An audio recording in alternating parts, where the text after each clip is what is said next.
this time I'm going to ask Jed Chismore to come up. He'll introduce our keynote speaker, and then we have a special surprise for our seniors after our keynote speaker. So here's Jed right here. Good evening, everyone. Sean McCoy and I were both 2003 graduates from South Range. So, yep, thank you. Yeah. So it wasn't all that long ago, at least to us, it wasn't all that long ago that we were sitting in the same seats that you guys are here this evening with many of the same Rotary members, believe it or not. So just something to think about. So Sean McCoy is the founder of Blue Zone Partners, a search fund that successfully acquired its first company, Precision Safe Sidewalks, in 2018. He's helped lead the company as Chief Financial Officer as it has expanded, acquired, and launched new brands. Sean also advises startups as an angel investor.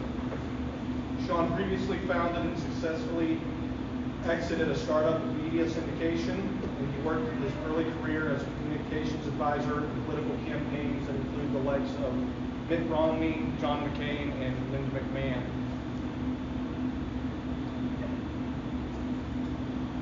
Sean received his MBA from the University of Chicago Booth School of Business in 2013. He has a degree in political science from the University of Notre Dame. As I mentioned, he's a 2003 graduate of South Range High School. All that wasn't enough. Sean is a great friend. We've known each other, I think, since 4th grade, Sean? Fifth grade. Mm-hmm. And in addition to that, he's very forgiving, as he forgave me for breaking his foot, I believe, in our sophomore year of high school. Thanks, Sean. So without further ado, Sean McCoy.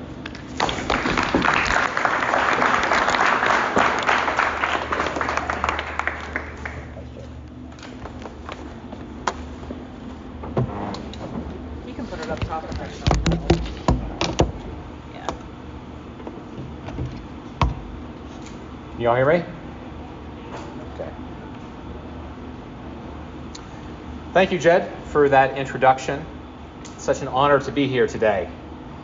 It really feels like yesterday that I was sitting here as a senior, but none of you seniors were even born then. Someday, you too will all wake up and realize that you're really old.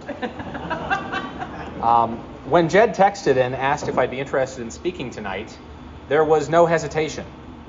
I'm very grateful that my parents moved to South Range when I was in 5th grade, and I've loved this community ever since. Jed has been a close friend since we were in Little Raiders. We were on a Raider regatta team together, sailing in a yellow submarine, and we both had the opportunity these past couple years to attend each other's weddings. We both got very lucky and met some really nice ladies. Thank you, Jed, and to the Ruritan for extending this invitation. I just hope I have some good insights to offer the seniors here tonight. I'm really excited to be here first and foremost so that I can give back in some way, because 21 years ago I received a scholarship from the Ruritan. I'm also excited from a somewhat selfish standpoint. What better way to reflect on the past 21 years than writing a speech about it and delivering it at my high school? I've written a lot of speeches. I used to work professionally as a writer. I've also had a few opportunities to speak at my business school or on a podcast about the work that I do. And it's always an amazing opportunity to analyze how I've accomplished things in my career. But I've really not, in the time since high school, taken the time to sit down and write about where I've been, where I am, and where I'm going. What do I want my legacy to be?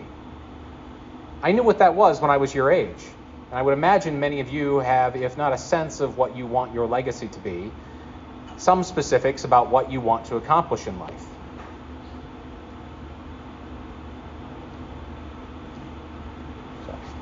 I don't know that I know many people who regularly think about what they want their legacy to be. A little bit of clarity on legacy can come from thinking about the Ruritan for a moment. They've done so much for the South Range community. It's one of the things that makes the community here special. I moved away after high school and moved around a lot. I live in the Washington, D.C. area now. And everywhere else I've lived has left me feeling disconnected from the community. We live in a world where people are, as Robert Putnam phrased it, bowling alone and lacking community ties.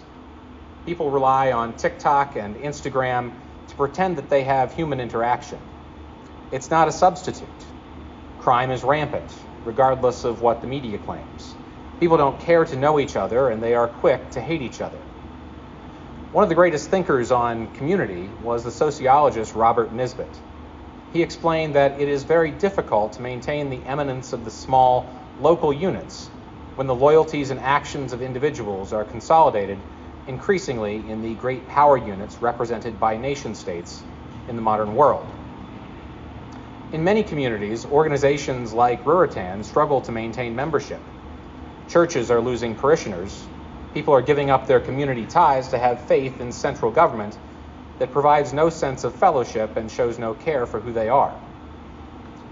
Ruritan and other community organizations are a vanguard against this pulling apart of society, and so I'm grateful for the work they do in the South Range community.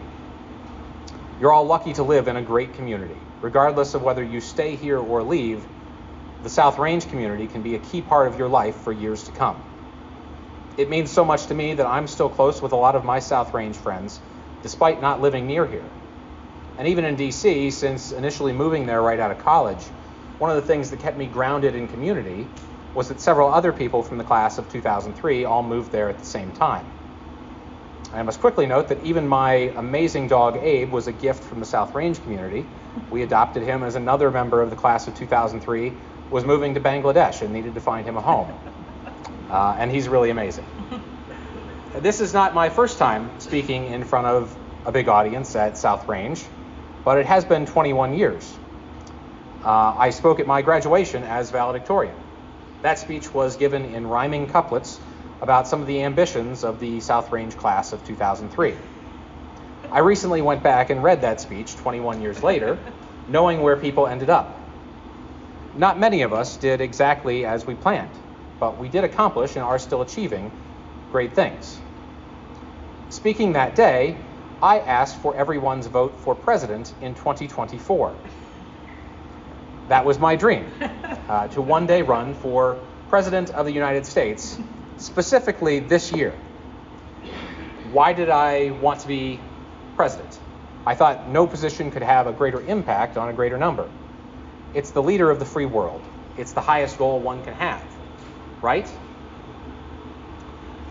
I'll say this, aiming high led to a number of accomplishments and a career that I've deeply enjoyed.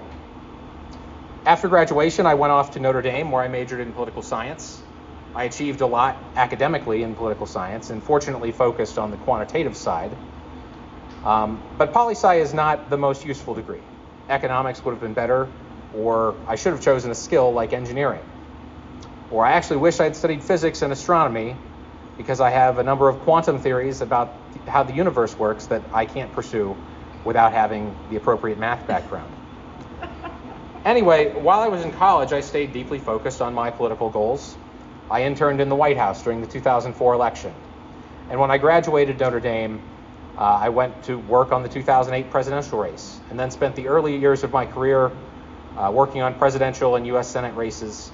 I was spokesman for Linda McMahon, the former CEO of World Wrestling Entertainment, and when she ran for Senate in Connecticut, and I was communications director for Mitt Romney's presidential campaign in Iowa in 2012. Those were tough years. Campaigns take an insane level of discipline. Straight out of college, I was waking up at 3 a.m. and not getting home until 8 p.m., 7 days a week. I loved it, but working for politicians wasn't my long-term goal. I eventually wanted to be the politician. I wanted to be in charge, and I believed that the best way to become the decision maker was to start as an entrepreneur. So I decided to go to business school. Most students entering business school have some business experience before they get there. I didn't, but it was a time in my life where I soaked in a lot of knowledge, allowing me to begin learning the lingo of business, what investors are looking for, how to structure investments, and how to analyze business decisions. After business school, I started my first business, a company called Inside Sources. It's a digital media outlet that syndicates content to newspapers nationwide. Inside Source's reporting and opinion appears in upwards of 50 million print newspapers each month. I built Inside Sources from the ground up. I had to manage everything at the beginning. There were no employees at first. It was just me drinking from a fire hose. I pitched investors, managed the website, begged policy experts to write opinion pieces, and wrote original reporting myself. Gradually, I built a strong team inside the company and was able to focus on managing rather than doing it all. While I was proud of what I accomplished at Inside Sources, after about 4 years of managing it, I began looking for other opportunities. When you know something isn't going to take you where you ultimately want to end up, you need an exit plan. I stepped away and eventually sold that company, which is still around today and doing very well. So what was next? I spend a lot of time reading newspapers and magazines. It's the only way to stay on top of trends before others. And in 2017, I came across an article on a concept called entrepreneurship through acquisition. It was something I had heard of during business school, but I didn't fully understand how it worked. So I studied up on it. To summarize, entrepreneurship through acquisition is buying an already successful company and continuing to grow it over time. Business owners need to retire, particularly as baby boomers grow old and need to sell their businesses. And there are also many businesses where owners are just looking to move on to other things. Entrepreneurship through acquisition is essential to allowing business owners to get value from what they've built and allowing businesses to continue growing and providing jobs to employees and services to the community. When I first learned about this concept, I had two very close friends from my days working in politics, Tom and Charlie. They had just finished working on the 2016 campaign, and they were trying to find a path out of politics. I suggested we all look into this thing called entrepreneurship through acquisition, and thus, Blue Zone Partners was born. I'm going to come back to the meaning behind that name, Blue Zone Partners, in a little bit. We formed what's called a search fund. Over the course of the search, we reviewed nearly 1,000 companies, but the best one we found was actually one of the first companies we considered. It was a company called Precision Safe Sidewalks, which works with cities, counties, and large property owners to repair their sidewalks using proprietary technology to slice off trip hazards. And it's about 1/3 the cost, 1/3 the carbon, and a fraction of the time of pouring new concrete. Sidewalks are a major liability for governments and property owners. It's a risk because people with disabilities are unable to navigate sidewalks that are out of compliance. And trip hazards are a risk to us all. Joggers, moms with strollers. Even I have twisted my ankle on sidewalks more times than I can recall. When we found this company, we loved that it provided an essential service that helped improve communities. Our key investment criteria was that we wanted an enduringly profitable business. Sidewalks aren't going out of fashion. There's no end to the work, as new hazards emerge all the time caused by tree roots and soil settling. The deal ultimately closed on May 10th, 2018, and we took over as owners the next day in an all-staff meeting with the employees. It was a lot of work, 11 months from when we found the company until we had actually bought it. We had 30 outside investors that came into the deal, including several members of the South Range community, who we are very grateful to, and who I think are all very pleased with their investment performance. In 6 years, we've grown the original company over 400%. Initially, we operated throughout North Carolina, Virginia, West Virginia, and DC, and that has expanded to New York and Pennsylvania. We've acquired other businesses, started new businesses, and invested in real estate. A sister company to the original acquisition now holds its own intellectual property and is a second growth engine that's rapidly expanding in the area of ADA transition planning. But I think the most important thing from this process that I can impart on all of you as you prepare to enter the world is the element of risk.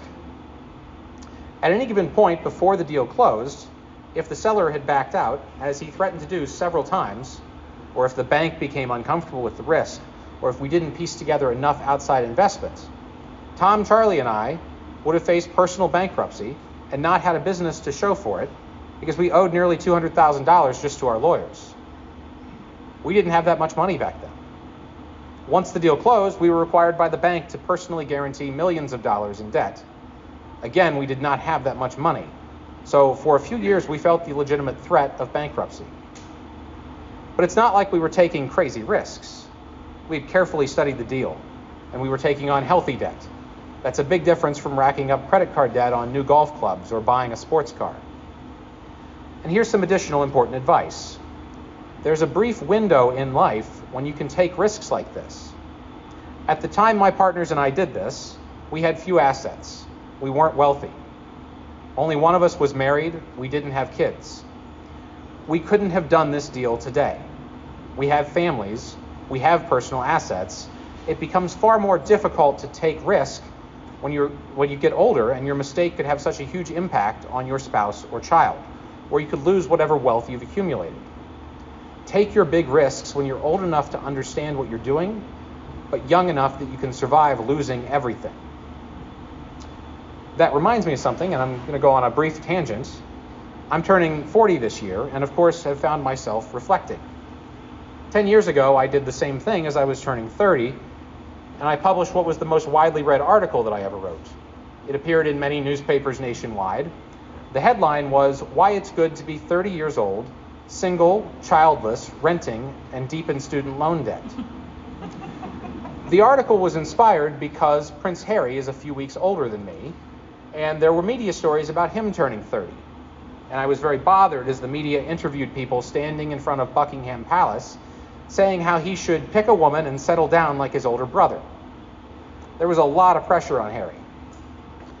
Fast forward 10 years, we know how that turned out. The point of the article was that there's no right way to live your life. It can be great to get married, have kids, and buy a house in your 20s. There are also a lot of reasons, economic and practical, to wait until your 30s. I focused the article on explaining the economic reasons, but that doesn't mean there is a right answer. But after being single, childless, renting, and deep in student loan debt 10 years ago, I will note that today I am happily married to my beautiful wife, have a great home, no student debt, and we'll see about the children thing sometime soon. Society, the media, and family will put a lot of pressure on you to behave a certain way. They don't know what's right. We're all trying to figure out this world together, and some people become very bothered by you doing something different than them, and they want to force you to do it their way. They'll cite science, or they'll tell you that they're an expert and you should trust experts. But that doesn't mean it's true. Usually the experts who feel something is absolutely true have a significant financial incentive to say it. And the media acts as a bully. Live your own life. And take the opportunity while you can to do as many exciting, interesting things as possible. Your 20s and 30s are your opportunity to do that. Travel the world.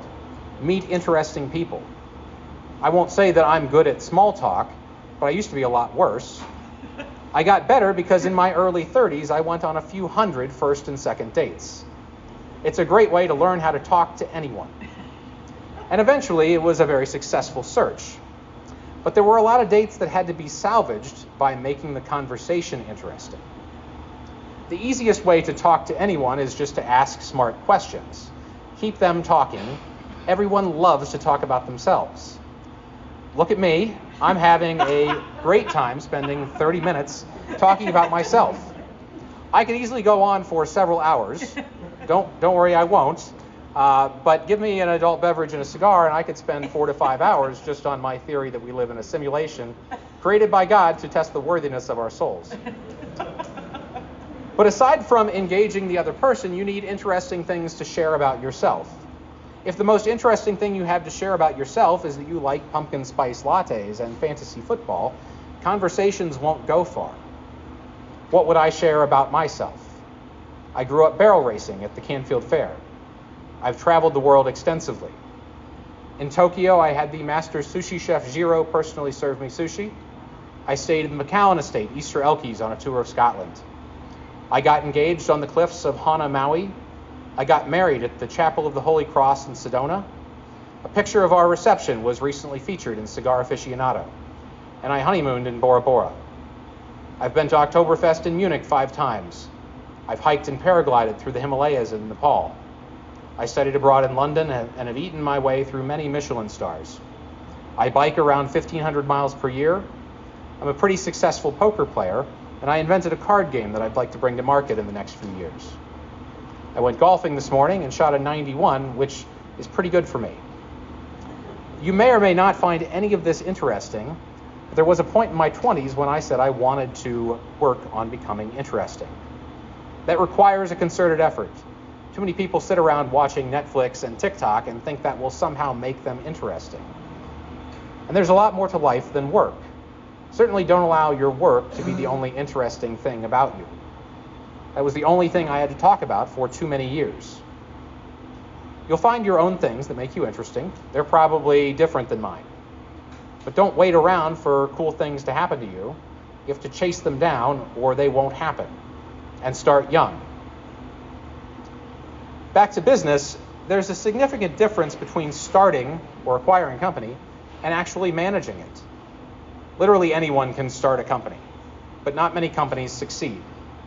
Most fail or linger as zombies. For owners, it can be a daily whirlwind of endless tasks in need of your attention. You have some employees who won't follow instruction. A client is upset with how a project was implemented.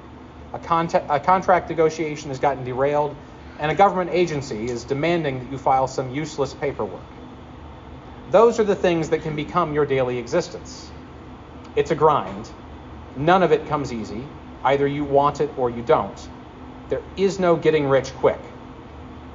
That's a complete fiction that lacks an understanding of business and wealth.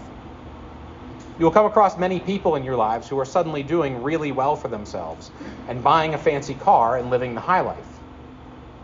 And there are many social media influencers that will show off their lifestyles and tell you how easy it was for them. Those people are either faking it or have temporary high incomes. They don't have wealth. There is a vast chasm between those things. A high income can go away tomorrow. You're always relying on that cash to continue flowing. Wealth comes when you own the underlying asset that generates cash flow, business or real estate. If you don't own the asset, then you're not building wealth.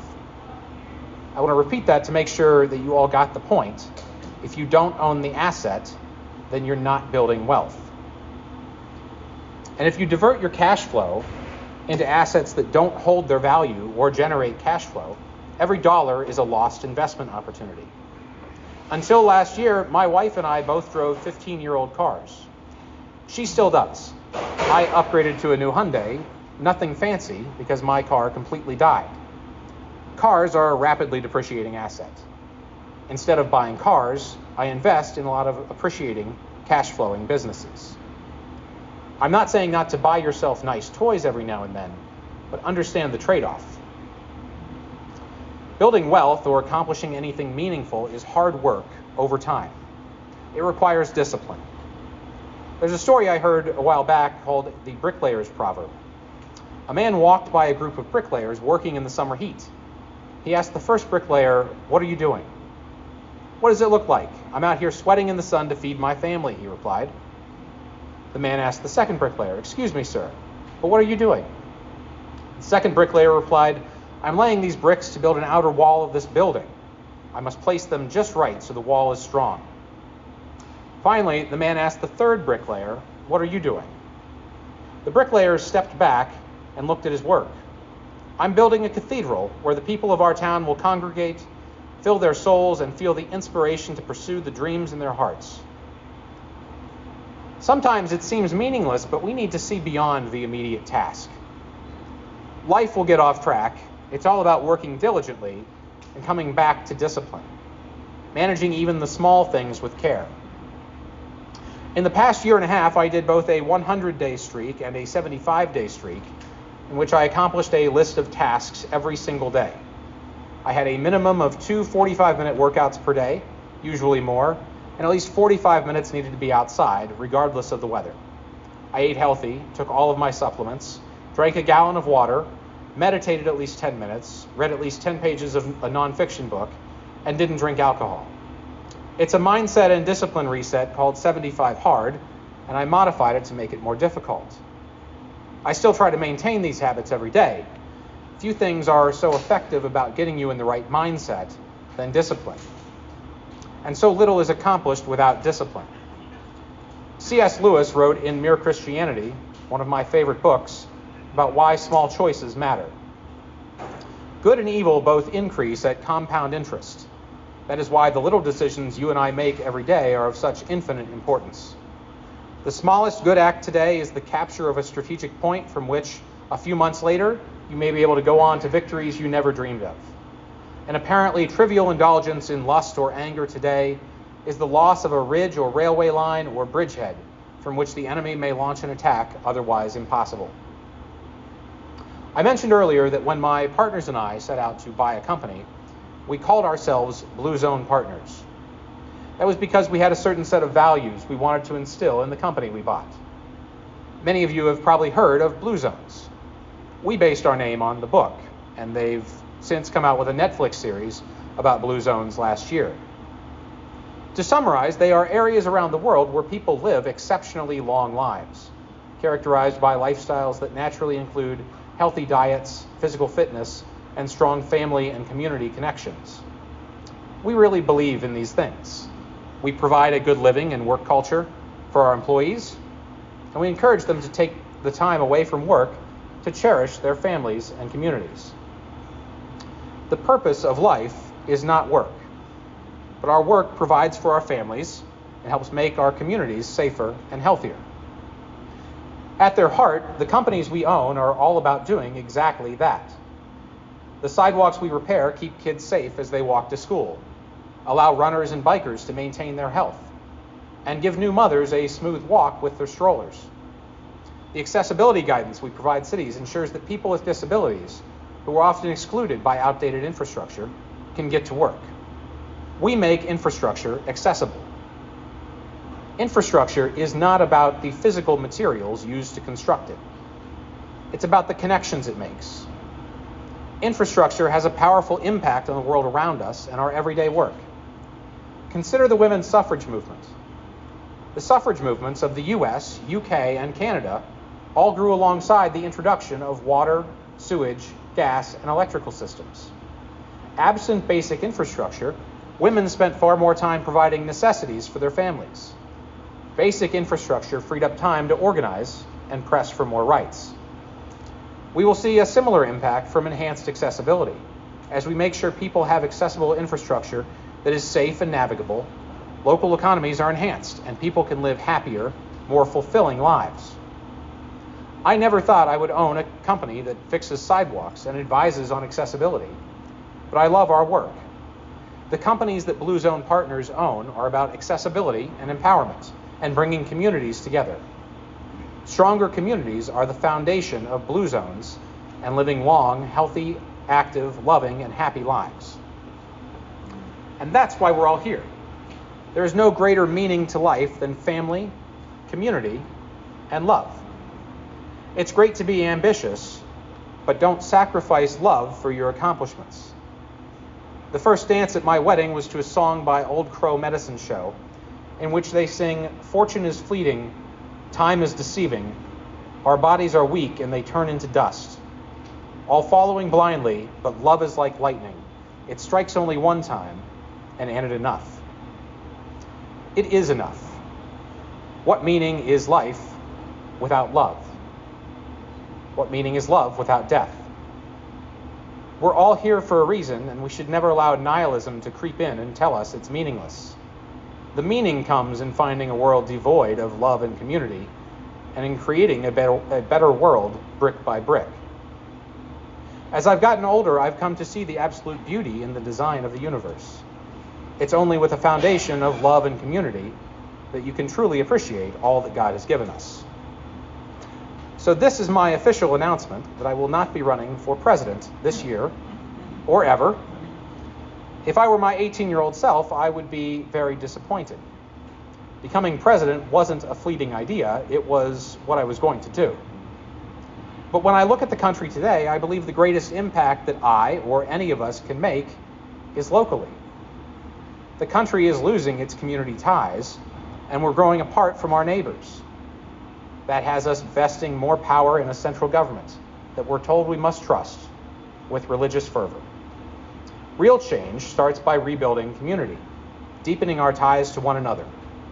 People in South Range will struggle to find much to agree on with somebody from San Francisco. There are different beliefs and community characteristics. That doesn't mean they're wrong.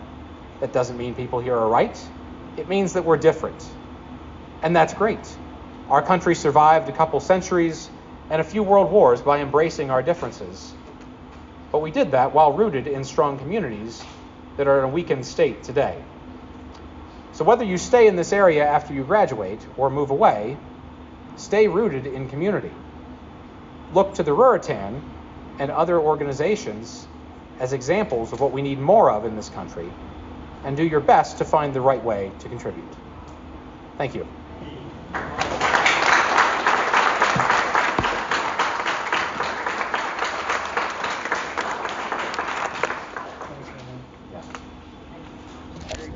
You may not want to vote, but I'm going to write him in on my ballot. You're going to get at least one vote. So I don't know if you'll win with that one vote, but you got my vote.